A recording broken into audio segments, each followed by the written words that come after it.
The Jack Douglas True Television Series, in association with Bing Crosby Productions. Across the 7 seas, combining the different worlds of travel and adventure.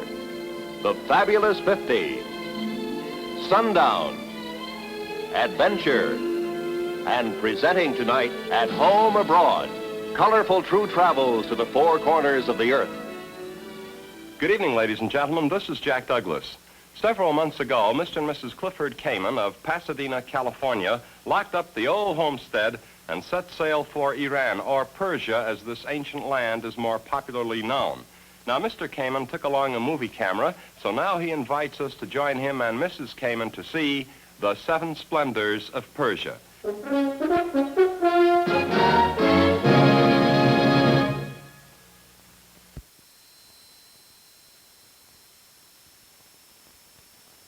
And now here to begin this unusual voyage to Persia is Mr. Clifford Kamen. Thank you, Jack. Over the years, Bunny and I and our 2 children, who are now grown, have journeyed to many exciting and colorful countries and islands throughout the world. In some we've had a lot of thrills and excitement, and others we've learned a great deal, in this case, from the monks of Athos in Greece. And in still other countries we've had a lot of fun. For example, in Peru, notice how eager I was to battle the brave bulls. But in Persia, we had found a wonderland of surprises in one giant package. And in the process, we discovered for ourselves the 7 Splendors of Persia.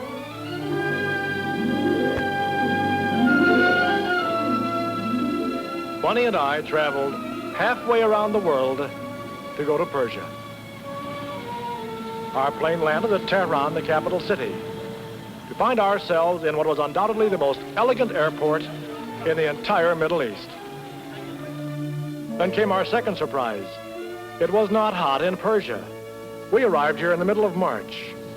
At that time, cold winds off those high mountains made a topcoat necessary every day. And the third surprise came with the traffic. No donkey carts and camels in these streets. Many years ago, veils were outlawed in Persia. But look how the old ways remain. That woman is carrying a part of a gown in her teeth, a gesture toward modesty. We had been invited to visit a Mrs. Basiri, and we soon learned that a Persian garden is not just a legend or a myth. We had come here to visit Mrs. Basiri because she offered to help us. You see, she was a princess of the Qajar dynasty of the Shahs, and with her aid we could see the great collection of the Persian crown jewels. She took us to the National Bank of Iran, where in the vault we found 4 nobles of the realm, here examining a little wooden box to make quite sure the seal and the cord had not been disturbed. Inside that box was the key to the vault. And the vault turned out to be a room. Here were dozens and dozens of glass cases containing thousands of strings of pearls, golden tableware in the background. There were diamond tiaras on the right. There were jeweled weapons, a scabbard on the right set with pearls. In the middle, 2 golden scabbards mounted with emeralds and rubies.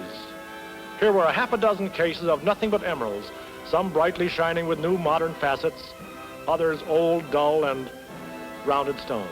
A half a dozen cases of diamonds. And among them was the world's largest pink diamond, about 2 inches square, held in that small golden frame. And behind it, the Imperial Crown of the Shah. The Gulistan Palace was not far away. For many years, here was the private residence of the Shahs.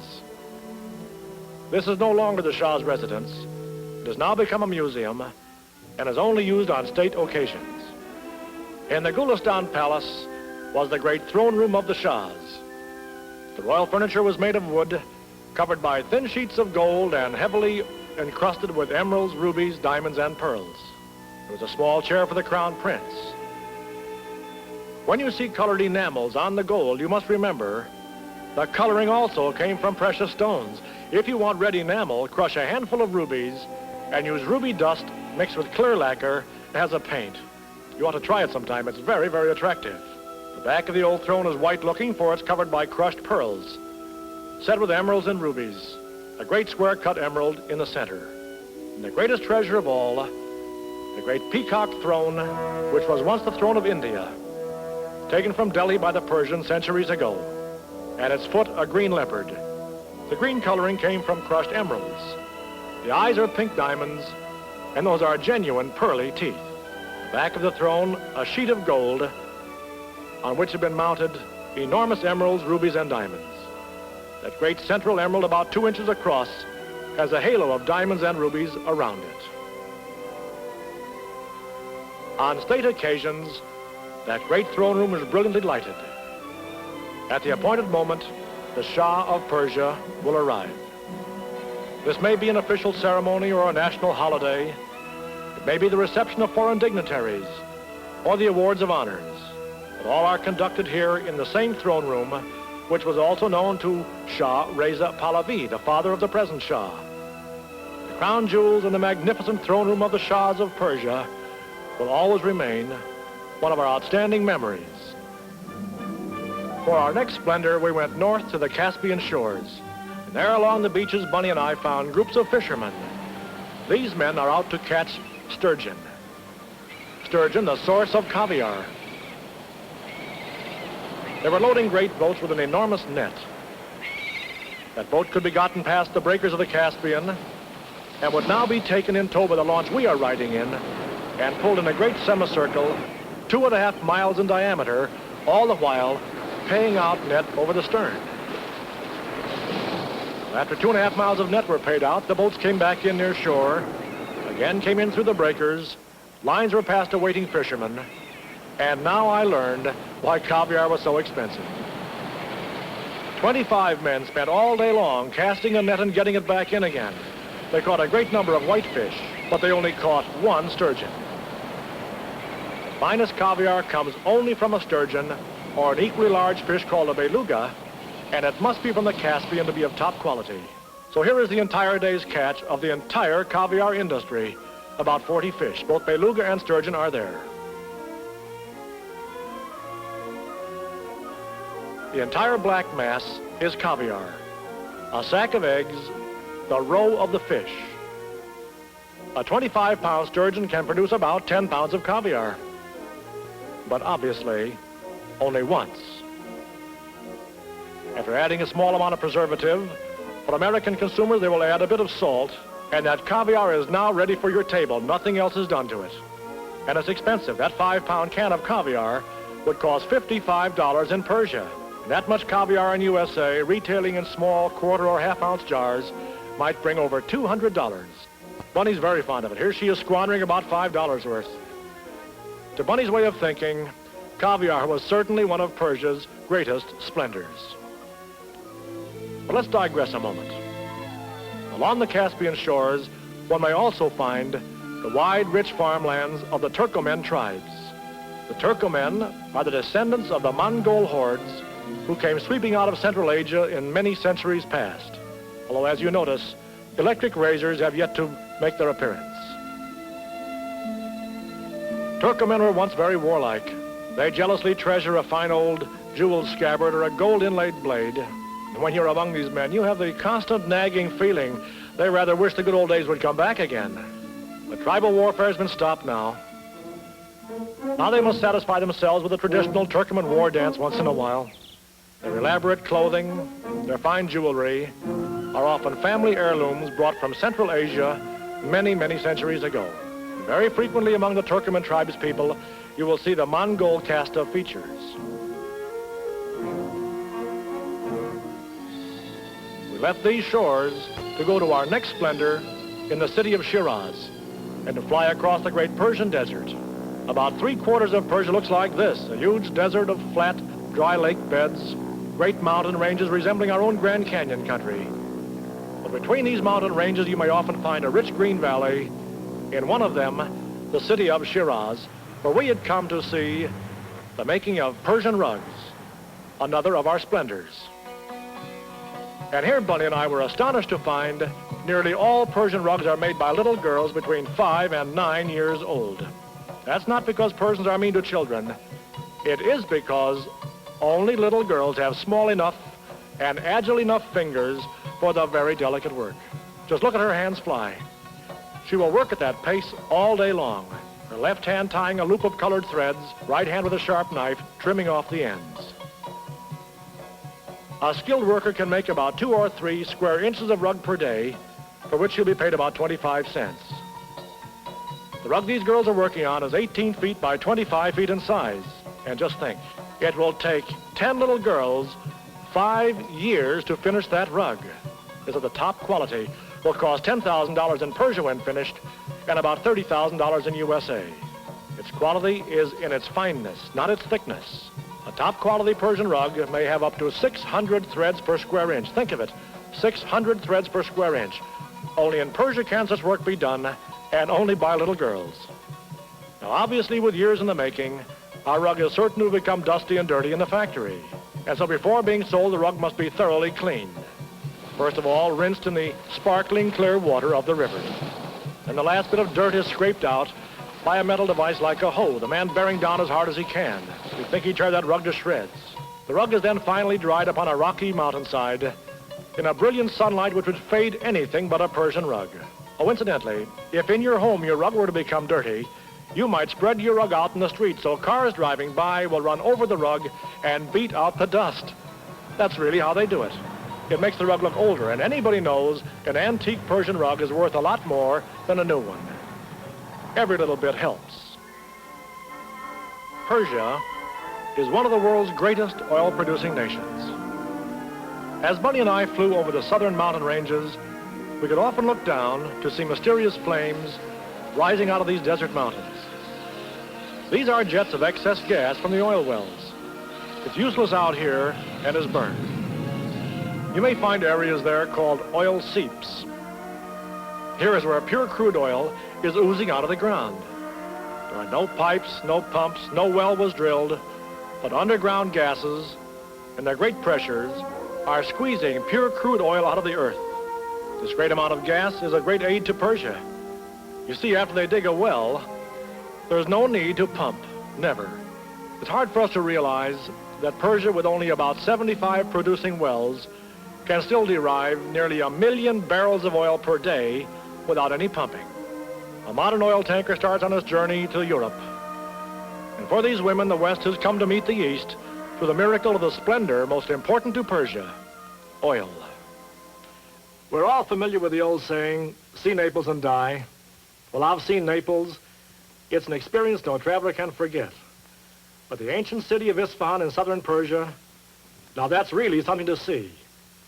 We'll go there in just a few moments.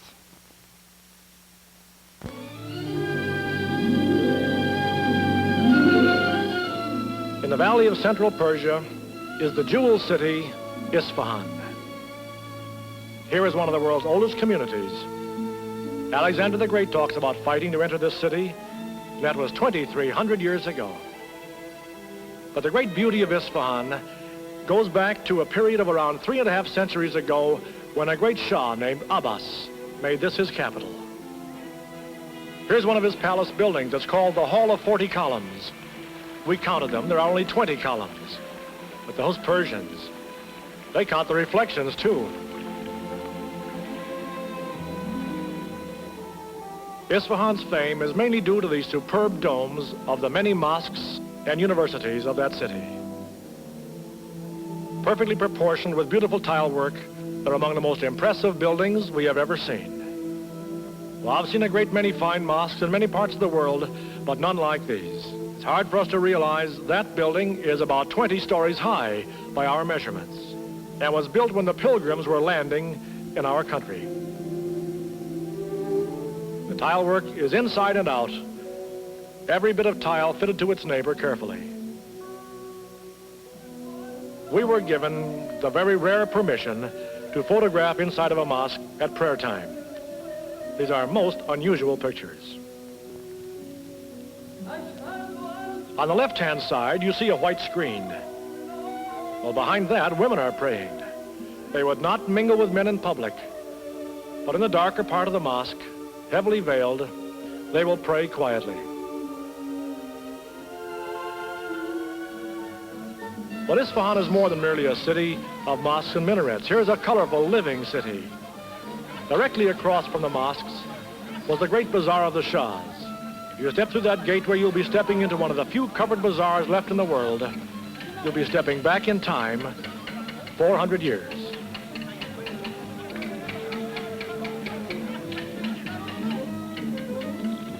Deep underground was a curious vaulted chamber, the ancient camel press.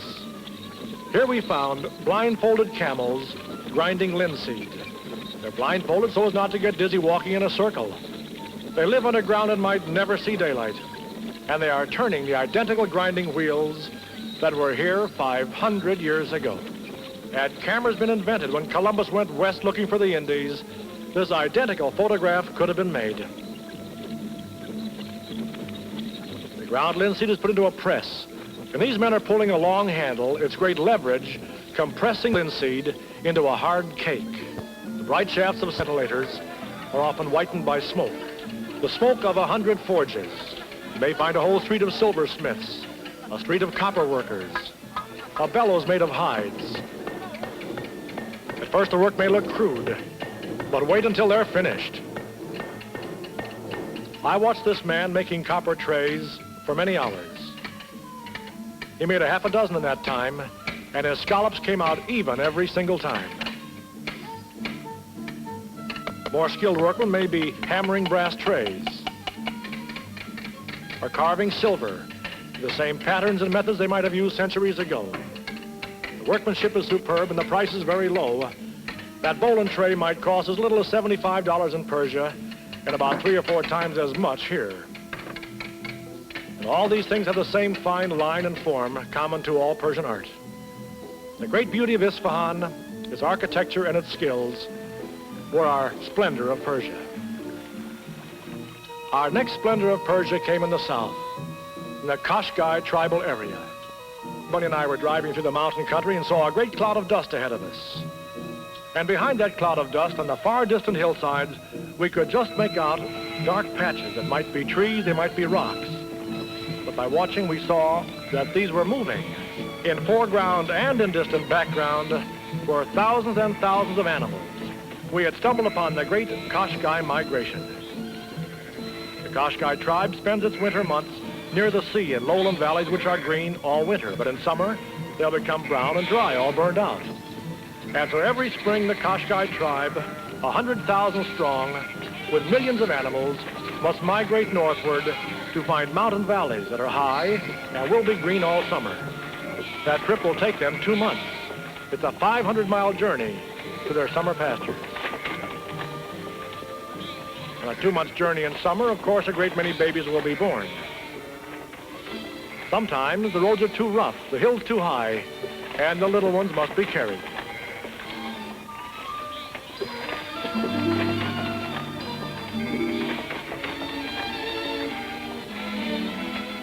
Ordinarily, the Qashqai would walk for 3 days and rest for 1. If they come to a pleasant valley with ample water and good grazing, they might stop for a day to rest the animals, make fresh food supplies, repair equipment.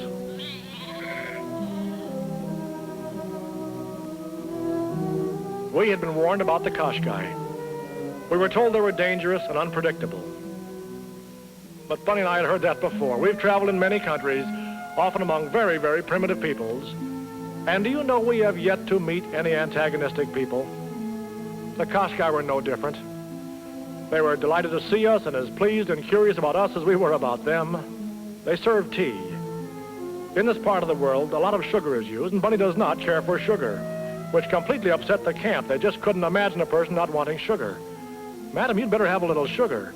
Nope, I won't do it. The next morning, it may be time to go on the march again. Goatskin bags are filled with water. The next water hole might be 2 or 3 days' journey away. Among the tribal peoples of Persia, the Qashqai are considered to be quite prosperous. Their wealth, of course, being in their flocks. But you will notice this woman is also wearing gold coins around her headdress as part of her costume. She is wearing the family fortune. And so they're on their way to their summer pastures high in the mountains. And when the first snow flies, they'll turn around and walk back again 500 miles, a 2-month journey to their winter pastures. 25 centuries ago, Darius, king of the Persians, determined to build the most wonderful palace a man could create. He must have done it, because though 25 centuries have passed, the ancient city of Persepolis and its palaces are still impressive in their great size and beauty. What appeared to be a wall around the city was actually the foundation of the palace alone. The foundation itself, 58 feet high and a third of a mile long. Here was a great ceremonial center, only used a few months of the year during the spring equinox, but at that time, it was the center of the world. The known civilized world of the Persians included all civilization excepting little Greece. They alone held out against the great Persian armies. To this center, roads came from all directions. You may still look through the Gateway of Xerxes and see a highway reaching off into the distance. The same road that was there 2,500 years ago. And as you see, modern men have come and left their mark too. Among them was our own Stanley, the man who found Livingston. But most curious to us was the frieze carved around the base of the foundation. A carving which represents the people of Persia from the 28 subject countries under Darius, bringing the wealth of the land to their king. It's badly eroded now, but one part was luckily covered by a landslide in ancient times. It's been uncovered, and therefore we now can see what this carving might have looked like when brand new. Originally, it was of finely carved and highly polished stone. Think of the enormous task of carving and polishing over a mile of frieze like this. In this long procession, for example, you will find the men who are near the king are erect and formal, staring ahead very properly. But near the end of the line, where men have hours and hours yet to wait before they will see the king, they're a lot more relaxed. Slouching a little bit, perhaps, even turning and talking to a friend behind them, and maybe holding hands, as men still do in the Near and Middle East. Persians didn't write very much, but they often would imprint soft clay tablets with their records and make a little roller called a cylinder seal to mass produce a signature. The imprint it left might have been that of one of the earliest printing presses. Things of gold are most sought after, and fewest remain to be found. But they have picked up some interesting things, like a golden dagger, probably for ceremonial purposes, or this beautiful golden cup. So fine a cup might very well have been the private drinking cup of the king himself. They found sheets of gold that covered the wooden doorways of Persepolis. Think of the elegance of it. Wooden doorways covered by sheets of gold. Tall columns, fine carvings, elaborate hangings. And what happened to it all? Well, Alexander the Great got here in 331 BC, and to celebrate his victory over the Persians, he burned down the palace, but for which it might be more nearly intact today.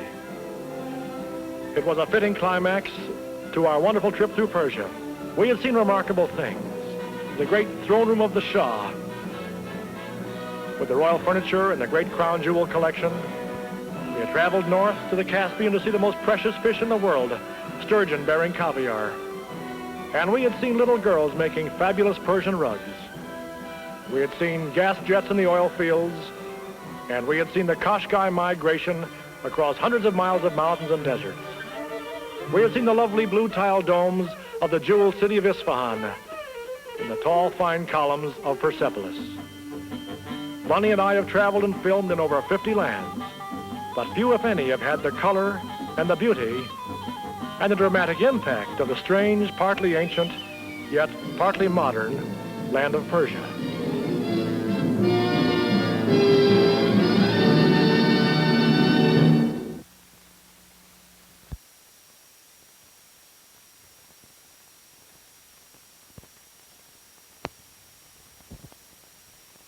Some of our friends who have seen these films at our home have asked me, are those crown jewels real?